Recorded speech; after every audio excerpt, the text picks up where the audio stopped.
किसी भी अखबारियों से मैं सवाल करता हूं, बताइए किसी इमाम का झूठा कौल बताइए कि मातम करो जंजीर का, कमा का मातम करो। मैं नहीं कह रहा हूं कि ना करिए भाई, ये भी ना कह दिए कि मौलाना ने कह दिया ना कर, ना मैं कहता हूं तुम जिस मर्जा की तकलीद करते हो उससे पूछो क्या करना है, फ्लिप फ्लॉप मत करो।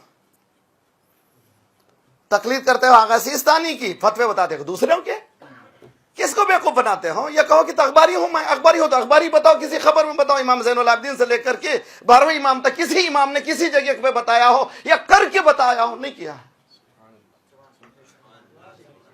200 साल का अरसा है, 1 to 2-3 years का नहीं, 200 years, not a joke. Karbala क्या वाक़या 60 हिजरी में, इमाम ज़माना की विलादा 255 और इमाम ज़माना की ग़ैबत कुबरा 260, यानी 2 सेंचुरीज इमाम मौजूद थे। 2 सेंचुरीज के जैसी आजादारी है वही आजादारी सच्ची है। उस आजादारी का जिंदा करना आप पर भी वाजिब है, हम पर भी वाजिब है। आजादारों में तकसीम ना कीजिए, हमको जो हक है वो हक बोलने दीजिए, आपको जो हक है वो कीजिए। आप मर्जी के मुताबिक चलना चाहते हैं, हम इमाम के मुताबिक चलना चाहते हैं। सलवात पढ़िए।